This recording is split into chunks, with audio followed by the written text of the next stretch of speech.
అదే RTV app వార్తల్ని క్షణాల్లో చదివే అవకాశం ఉంటుంది. ఒక న్యూస్ పేపర్, ఒక టెలివిజన్ ఛానల్ మీ చేతుల్లో ఎప్పుడూ ఉంటాయి. bookmydarshan.in experience the divine with is.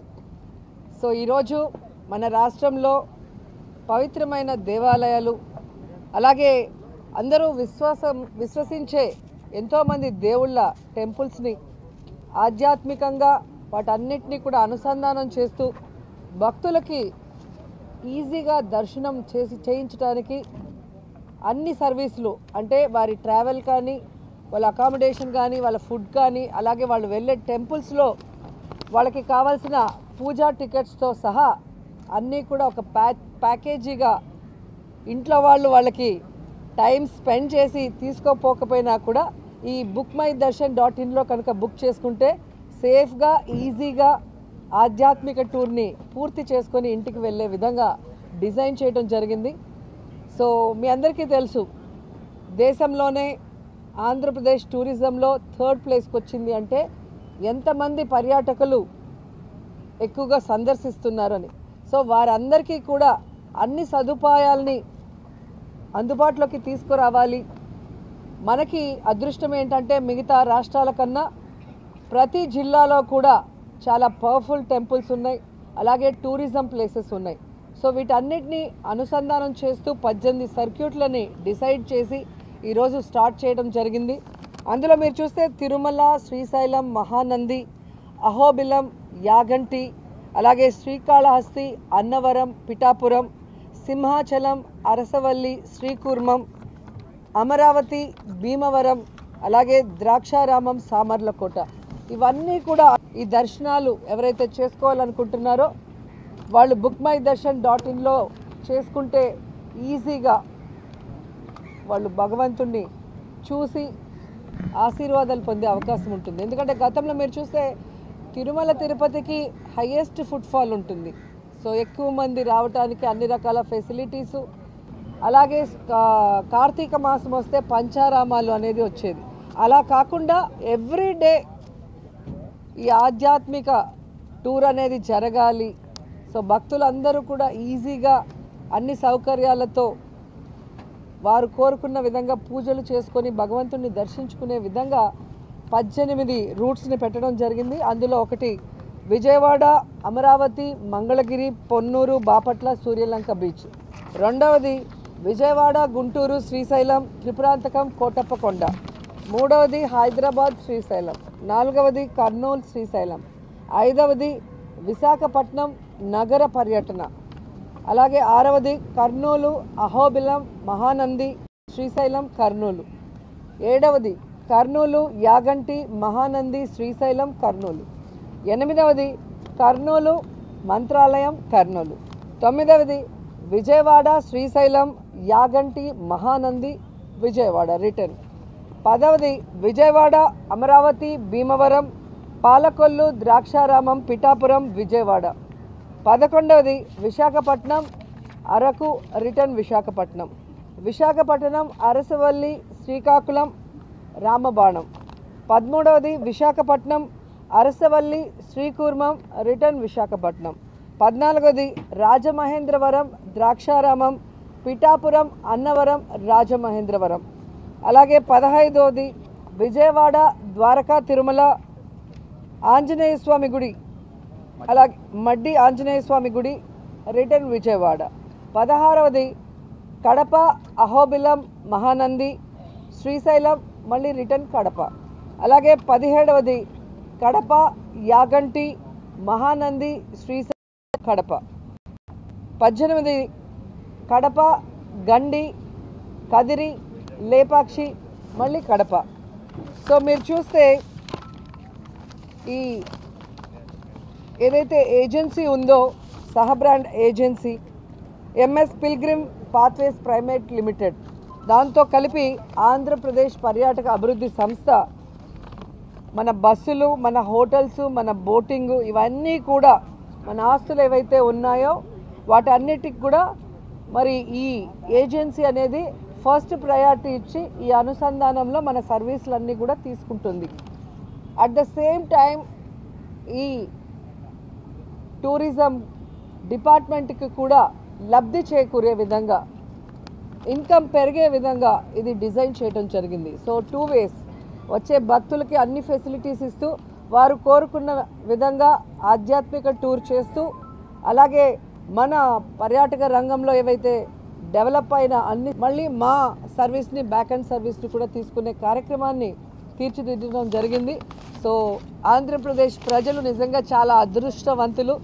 Jaganmohan Reddy గారు ముఖ్యమంత్రి అయిన తర్వాత అన్ని రంగాల్లో కూడా ప్రజలకి ఏ విధంగా అందుబాటులో తీసుకొస్తూ, మరొక సైడు సంక్షేమాన్ని, అభివృద్ధిని 2 కళ్ళగా తాను ఇంప్లిమెంట్ చేస్తూ ఈ రాష్ట్ర ప్రజలకి ప్రతిదీ కూడా ఇంట్లో కుటుంబ సభ్యుల్లాగా చేయటం అనేది వారి అదృష్టం.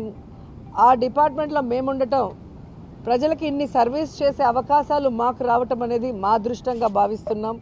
విజయవాడలో ఒక 6 ఈరోజు ఓపెన్ చేస్తున్నారు, మిగతావి ఇక్కడ నేను ఓపెన్ చేయడం జరిగింది. అంటే ఇది ఎండోమెంట్ డిపార్ట్మెంట్తో కలిపి టూరిజం డిపార్ట్మెంటు అనుసంధానమై చేస్తుంది కాబట్టి ఎండోమెంట్ మినిస్టర్ గారు విజయవాడలో 6 ఓపెన్ చేశారు, మిగతా 12 ఇక్కడ వైజాగ్లో ఓపెన్ చేయడం జరిగింది. మాకు కూడా విషెస్ చెప్పండి, ఆల్ ద బెస్ట్ చెప్పండి. సో ఇవి సక్సెస్ఫుల్, హేజిల్ ఫ్రీ అంటాం కదా, ఎటువంటి కష్టం లేకుండా అన్నీ కూడా పర్యటించే విధంగా తీసుకువెళ్ళాలి. దీంట్లో అరకు కూడా ఇంక్లూడ్ చేస్తున్నాం ఈ టూరిజంలో. అంటే వైజాగ్, విశాఖపట్నం ఈ టూర్లో ఖచ్చితంగా ఈ ప్యాకేజీలో అరకు, బొర్రా గృహాలు కూడా అనుసంధానం చేయడం జరిగింది. సో ఏది కూడా టెంపుల్ కానీ ఇటు టూరిజం డెవలప్మెంట్ అయిన ఏరియా ఏది కూడా మిస్ కాకుండా చూసుకున్నాం. సో మీరు ఒకరు ఒక గుడికి వెళ్ళి మళ్ళీ ఇంకో జిల్లాలో ఇంకో గుడికి వెళ్ళాలంటే మీకు తెలుసు ఎంత కష్టం. ఒక హోటల్ బుక్ చేసుకోవాలన్నా, ఒక వెహికల్ బుక్ చేసుకోవాలన్నా, ఆ గుడికి వెళ్ళిన తర్వాత అక్కడున్న ఏమంటారు ఒక్కొక్క సేవలు ఉంటాయి, ఒక్కొక్క టెంపుల్లో ఒక రకమైన సేవలు ఉంటాయి. ఆ సేవలకి మీరు వెయిట్ చేయాల్సి వస్తుంది, గంటల తరబడి వెయిట్ చేయాల్సి వస్తుంది. ఇవేమీ లేకుండా ఒకే ప్యాకేజీలో మీకు అన్నీ కూడా ఈజీగా, ఒక ప్రోటోకాల్ ఉంటే మీరు ఎలా వెళ్తారు, డైరెక్ట్గా వెళ్ళి వెహికల్ ఎక్కుతారు, డైరెక్ట్గా వెళ్ళి హోటల్లో డైరెక్ట్గా భగవంతుని దర్శించుకొని మీకు కావాల్సిన సేవ చేసుకుంటారు. సో ఈ bookmydharshan.in ద్వారా అవన్నీ కూడా మీకు ఈజీగా దొరుకుతాయి. ఏసీ ఉంది కదా, ఇప్పుడే కదా ఎక్కాం. అవసరమా? ఏదైనా మంచి జరిగింది అది వెయ్యండి అంటే మళ్ళీ కాంట్రవర్సీకి వస్తారు.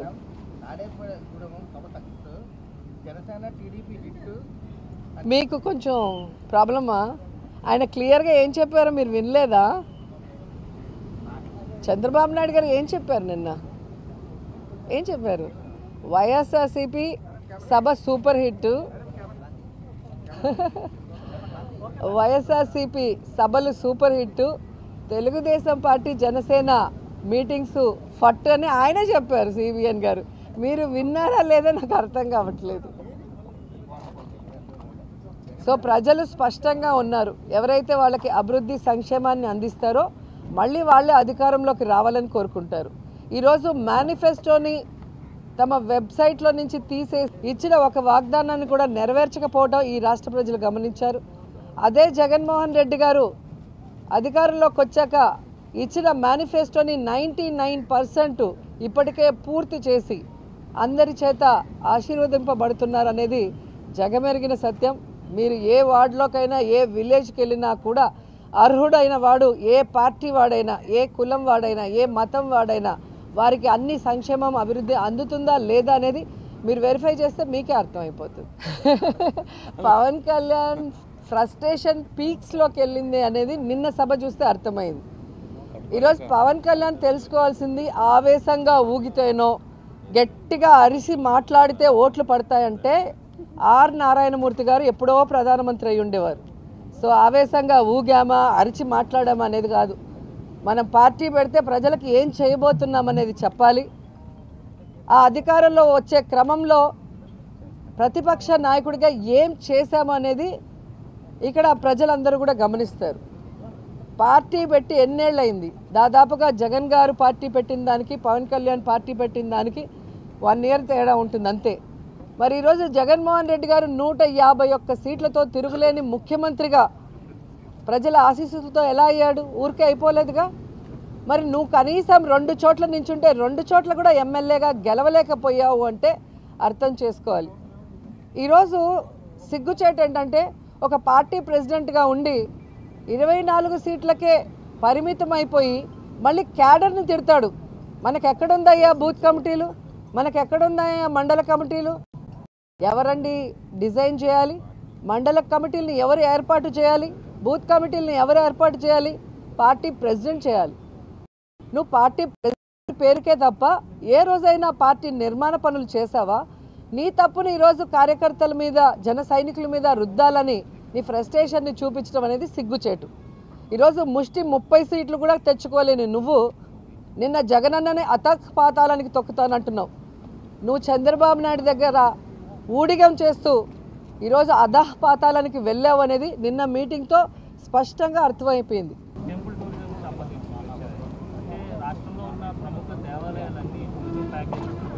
అవునండి, ఆల్రెడీ తిరుమలకి అదే కదా చెప్పాను. ఈరోజు ఆంధ్రప్రదేశ్లో టూరిజంలో 3rd ప్లేస్ వచ్చాము అంటే తిరుమల తిరుపతి దేవస్థానానికి పర్యాటకులు అధికంగా రావటం, అన్ని ఫెసిలిటీస్ తిరుమలకు ఉండటం వల్ల. సో అదే క్రమాన్ని రాష్ట్రమంతా కూడా ఉండే ముఖ్యమైన టెంపుల్స్ అన్నిటినీ కూడా ఆ విధంగానే పర్యాటకులు వచ్చే విధంగా ఈరోజు ఈ ప్యాకేజెస్ అనేది డిజైన్ చేయడం జరిగింది. అంతకుముందు ఆ సీజన్లో అంటే కార్తీక మాసం వచ్చినప్పుడు పంచారామాలు కానీ అలా ఏ మాసంలో ఆ మాసం సంబంధించిన టెంపుల్స్ని చేస్తూ వచ్చాం. అలా కాకుండా ఎవ్రీడే ఈ రోజు నుంచి కంటిన్యూస్గా ఉండే విధంగా రాష్ట్రంలో ఉన్న అన్ని పర్యాటక ప్లేసెస్తో పాటు ముఖ్యంగా ఆధ్యాత్మికంగా ఉన్న టెంపుల్స్ అన్నిటినీ కూడా భక్తులు దర్శించుకునే విధంగా చేయాలి అని చెప్పి ఈరోజు ఓపెన్ చేయడం జరిగింది. ఈరోజు రుషికొండలో భవనాలు అనేవి ప్రారంభించారు. టూరిజం భవనాలు లేకపోతే పరిపాలన రాజధానిలో భాగంగా సీఎం ఉండబోతున్నారు అనేది ఒక 3-man కమిటీ కూడా ఇచ్చింది. ఈరోజు రుషికొండలో ఆల్రెడీ హరిత రిసార్ట్స్ అని చాలా పాతవి ఉండేవి. వాటి ప్లేస్లో అత్యంత ఆధునీకరించి ఈరోజు వరల్డ్ క్లాస్ లెవెల్ అని చెప్పచ్చు. ఈరోజు 7 బిల్డింగ్స్ని నిర్మించడం జరిగింది. అండ్ చాలా శుభదినం ఈరోజు, మంచి టైంలో దాని గృహప్రవేశం కూడా చేయటం జరిగింది. యాక్చువల్గా టూరిజం కోసం అన్ని పర్మిషన్స్ తీసుకొని చాలా అద్భుతంగా 7 భవనాలని నిర్మించడం జరిగింది. కానీ ఈ మధ్య 3-man కమిటీ ముఖ్యమంత్రి గారు వస్తే మరి పార్టీ కార్యాలయంగా ముఖ్యమంత్రి అంటే పర్సనల్గా కాదు కదా. సో ముఖ్యమంత్రి గారు ఎక్కడుంటే బాగుంటుంది, ఎక్కడి నుంచి పరిపాలిస్తే బాగుంటుంది అన్న క్రమంలో 3-man కమిటీ వైజాగ్లో ఉన్న అన్ని ప్రదేశాలని కూడా సందర్శించారు. దాంట్లో ఇక్కడ ఉంటే బాగుంటుంది అని సో ఇప్పుడు జగన్మోహన్ రెడ్డి గారు డెసిషన్ తీసుకోవాలి, అక్కడి నుంచి పరిపాలించాలా లేదా వేరే ప్లేస్ నుంచి అని. జగన్మోహన్ రెడ్డి గారు అది డిసైడ్ చేస్తే ఇక్కడి నుంచి చేస్తే బాగుంటుంది అని రిషికొండ నుంచి మరి క్యాంప్ ఆఫీస్గా పరిపాలన స్టార్ట్గానే అది కంటిన్యూ అవుతుంది, టూరిజం రిసార్ట్గానే కంటిన్యూ అవుతుంది.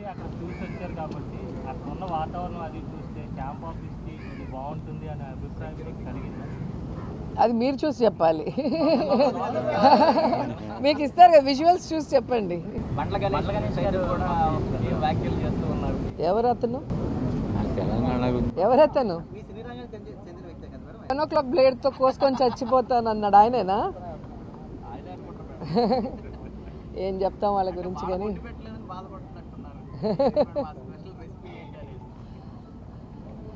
ఈరోజు ఒక మహిళ సక్సెస్ఫుల్గా ఉంటే, కష్టపడి పైకి వస్తే, పక్షాలు చేసే తప్పుల్ని ఎత్తి చూపిస్తే ఇలా నీచంగా మాట్లాడటం, వల్గర్గా మాట్లాడటం తెలుగుదేశానికి జనసేనకి వెన్నతో పెట్టిన విద్య. సో మహిళలు అందుకే వాళ్ళని అసహించుకున్నారు అనేది కూడా మీరు గమనించాల్సిన విషయం. మరిన్ని వీడియోస్ కోసం ఛానల్ ని సబ్స్క్రైబ్ చేయండి, లేటెస్ట్ అప్డేట్స్ కోసం వాట్సాప్ ఛానల్ ని ఫాలో చేయండి అండ్ లింక్ డిస్క్రిప్షన్ లో ఉంది.